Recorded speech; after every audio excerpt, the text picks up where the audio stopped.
He saw her skin color, not her credentials. What happened next turned a racist arrest into a national reckoning.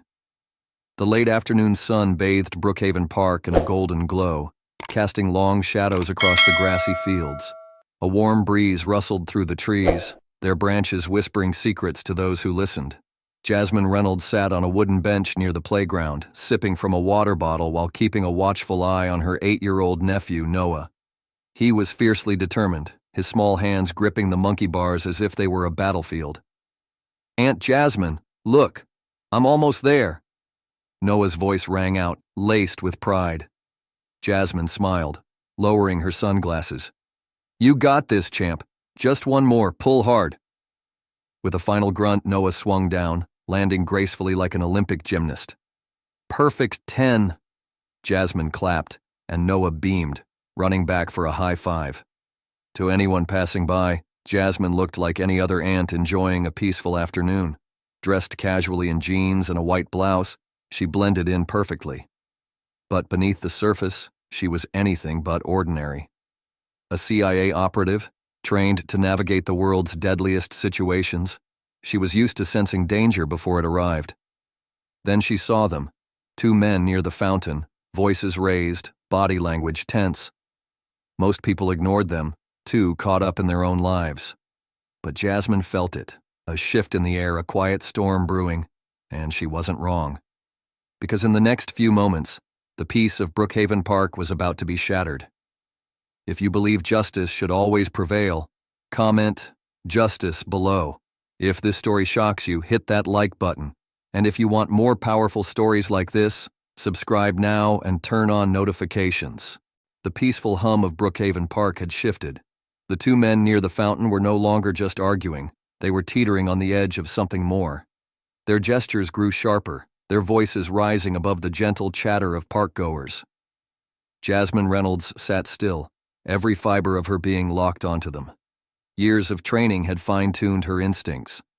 Something was about to break.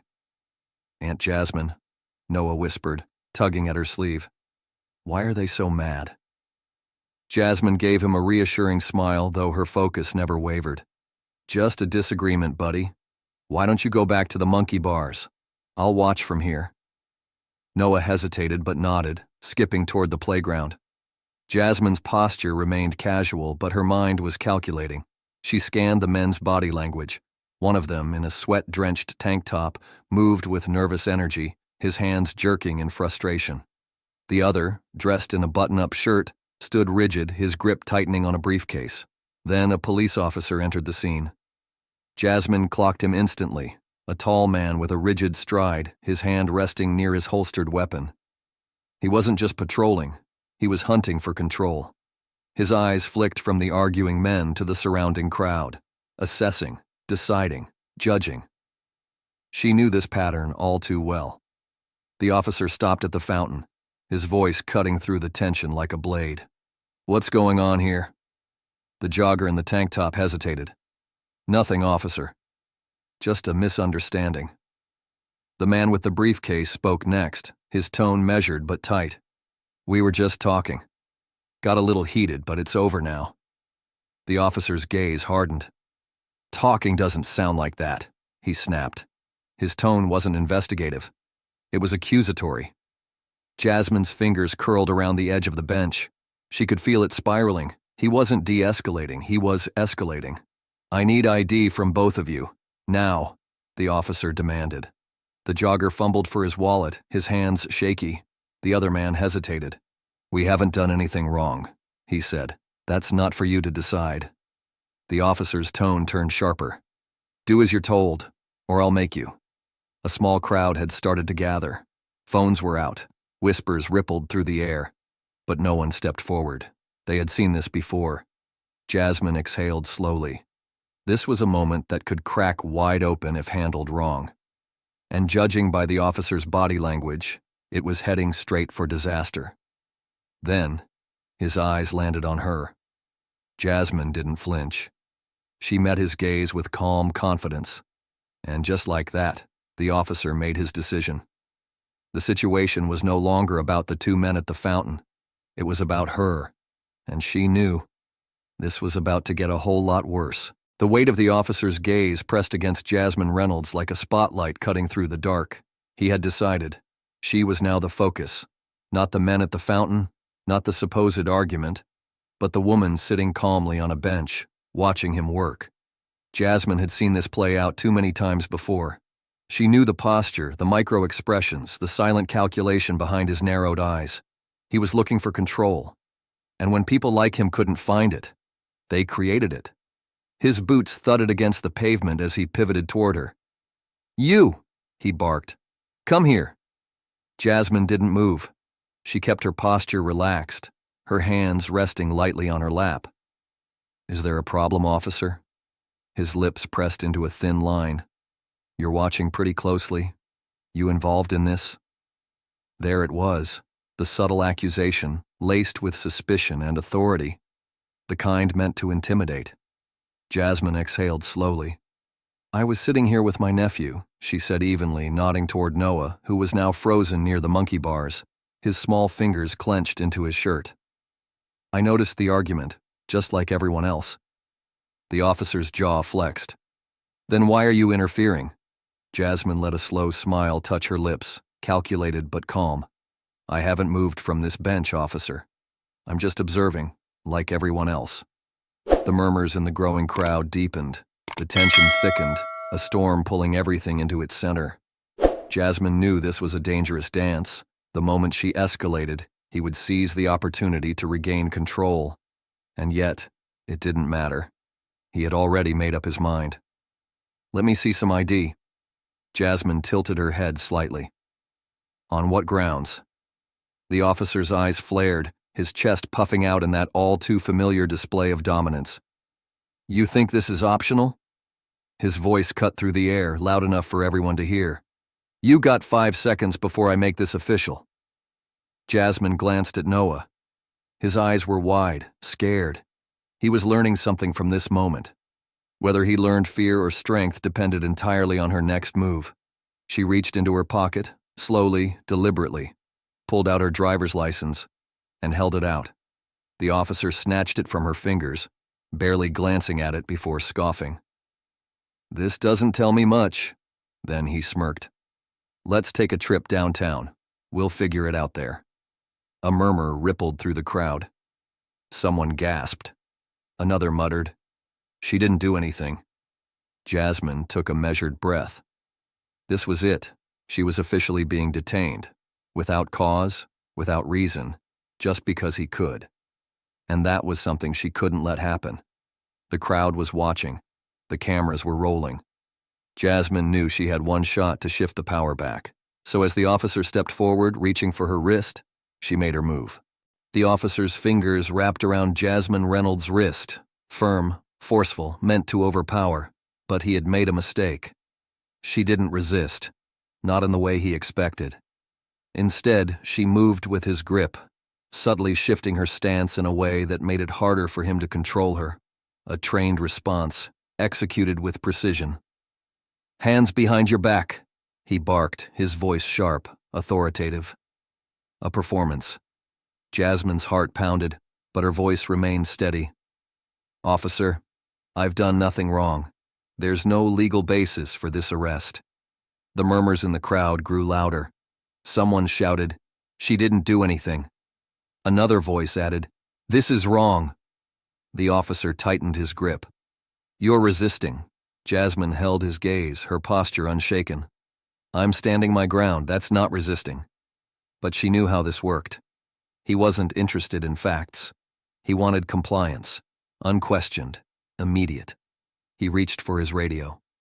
"Dispatch, I have a non-compliant suspect at Brookhaven Park, requesting immediate backup." Jasmine stiffened. That phrase, non-compliant suspect, was a loaded gun. It meant he was framing her as a threat, and threats in his world justified force. She glanced at Noah. He was terrified, his small hands clenched into fists at his sides. His young mind was recording every second of this.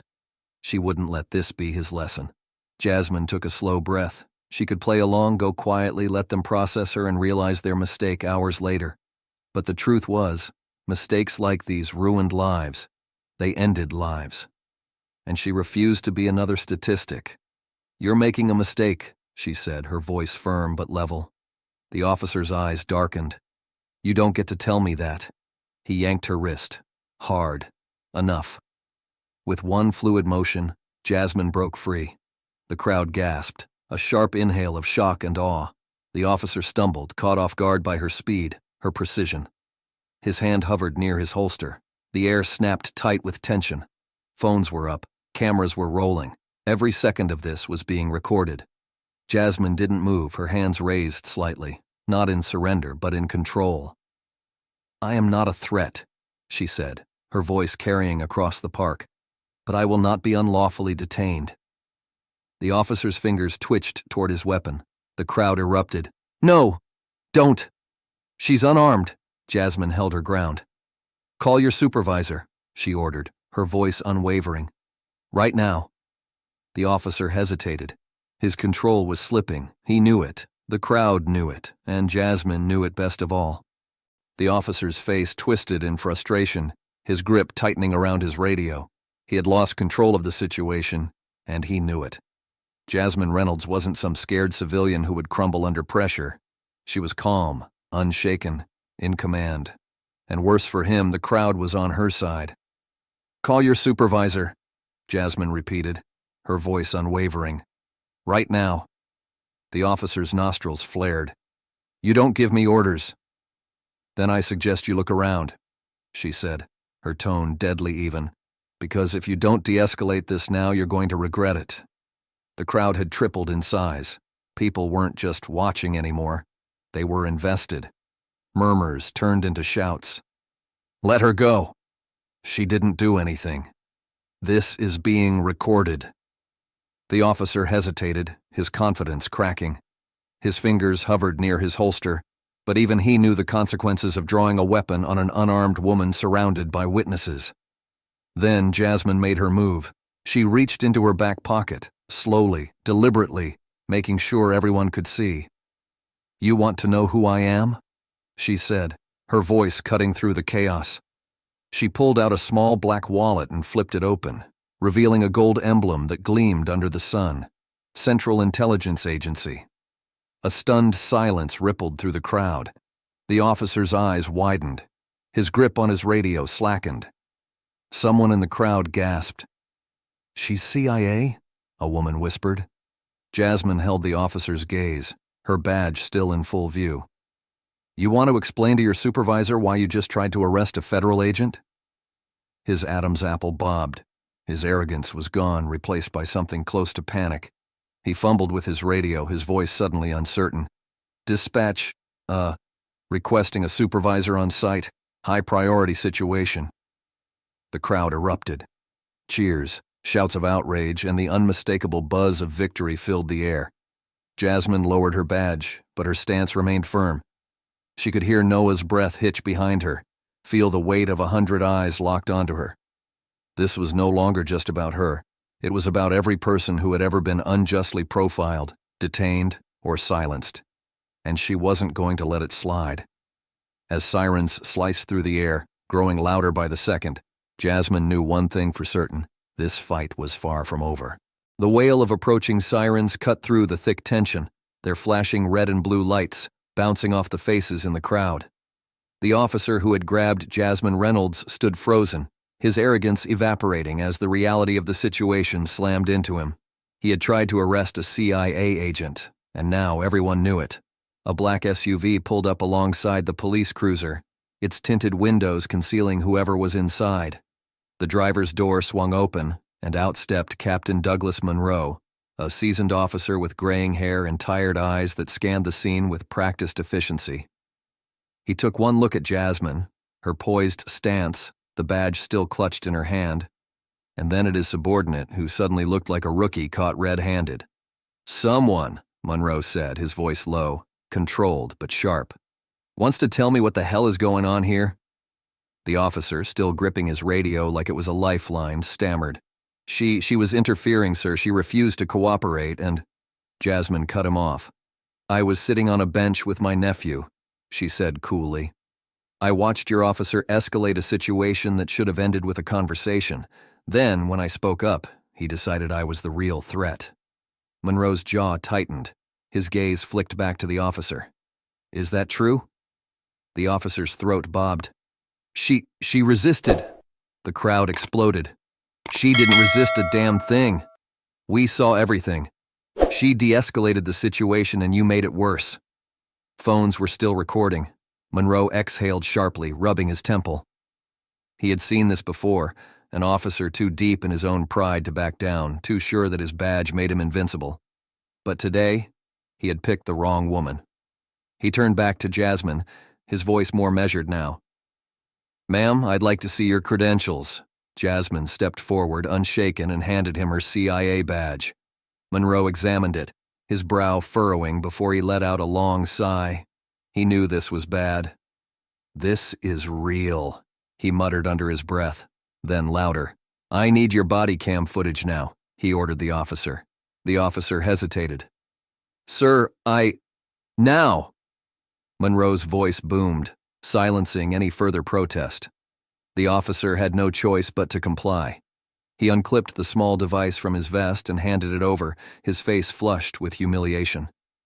Monroe turned to Jasmine, his voice lower but firm. "I sincerely apologize for what happened here today." Jasmine held his gaze, her expression unreadable. "Apologies don't change the fact that your officer made a conscious choice to escalate, Captain. And if I weren't CIA, we both know how this could have ended." A heavier silence fell over the crowd. Everyone knew she was right. Monroe nodded slowly. "This will be investigated." "It better be," Jasmine said, "because this time the whole world is watching." And as she turned to leave, the weight of a movement followed her. By the time Jasmine Reynolds got home that evening, her phone was vibrating nonstop. Notifications flooded her screen. News outlets, social media, missed calls from unknown numbers. The footage from Brookhaven Park had already gone viral. She sat on her couch, scrolling through video after video, different angles, different captions, but all telling the same story. CIA agent wrongfully targeted by police, exposes systemic bias on camera. If she weren't CIA, would she still be alive? Stand with Jasmine trends nationwide, a call for police accountability. Jasmine exhaled, setting her phone down. She hadn't asked for this spotlight, but now the entire country was watching. A soft rustling made her look up. Noah stood in the hallway, clutching his stuffed dinosaur. His small voice broke the silence. "Aunt Jasmine, are you in trouble?" Her heart clenched. "No, buddy," she said gently. "I'm just helping people understand what's right." He shuffled closer. "Will they stop being mean to you now?" Jasmine's throat tightened. She knelt down, brushing his curls from his forehead. "I don't know," she admitted. "But I know that when people see something wrong, they should speak up, just like I did today." Noah studied her, then nodded, as if filing the lesson away for later. Jasmine straightened as her phone buzzed again. This time, a call from an unknown number. She hesitated, then answered. "Ms. Reynolds?" a woman's voice said. "My name is Angela Tate, and I run the National Police Accountability Coalition. I saw what happened today, and I think you just started something big." Jasmine glanced at the screen. Stand with Jasmine was trending at over 3 million tweets. Angela continued, her voice sharp with purpose. "People are listening. They're angry, and they want change. We're holding a town hall this weekend on police reform. We need your voice." Jasmine exhaled. Her life was built around secrecy, strategy, working in the shadows. But this was something different. She glanced at Noah, his young eyes filled with trust. She thought about the countless others who didn't have a badge to protect them, and then she made her decision. "I'll be there," Jasmine said. Because this wasn't just her fight anymore. It never was. The town hall was packed. Rows of chairs were filled with people, young and old, activists, parents, even a few police officers who had come to listen. The air buzzed with tension, but also hope. Jasmine Reynolds stood at the podium, scanning the faces before her. She hadn't planned for this. She wasn't a politician, a speaker, or someone who sought attention. But after what happened at Brookhaven Park, she knew she couldn't stay silent. She took a deep breath. "What happened to me last week wasn't unique," she began, her voice steady but raw. "It wasn't even shocking. It was just caught on camera." A murmur rippled through the crowd. They knew. If I hadn't had that badge, if I were just another woman sitting on that bench. She paused. We all know how that could have ended. A hush fell over the room. Jasmine glanced down at Noah, sitting in the front row, his small hands gripping the edge of his chair. "I don't want my nephew to grow up fearing the people who are supposed to protect him," she said, her voice thick with emotion. "I don't want any child to—" She looked back at the crowd. "We have a choice. Stay silent, or demand better." The room erupted in applause, and in that moment, a movement was born. As we step further into 2025, the lessons from Jasmine Reynolds' story feel more urgent than ever. Her confrontation at Brookhaven Park wasn't just about one officer or one incident. It was a mirror reflecting the larger issues we still face today. Despite national conversations about police reform, bias, and accountability, real change is still a battle. Jasmine's story reminds us that power doesn't always rest in a badge or a uniform. It rests in truth, resilience, and the courage to speak out. She stood her ground not just for herself, but for those who never had the chance to. And because of her, people who once felt powerless are finding their voices. But the fight isn't over. The policies announced after her viral encounter? They're just words until we make sure they're enforced. The conversations sparked by her bravery? They need to turn into real, lasting action. If we let this moment fade, we let injustice win. So now, the question is, what's next for Jasmine? Should she continue speaking out? Should she push for policy changes? Should she step into a leadership role in the movement she unintentionally started? Drop a comment below and let us know what you think. If Jasmine's story inspired you, hit like, share this video, and subscribe. Because together we don't just witness change, we create it.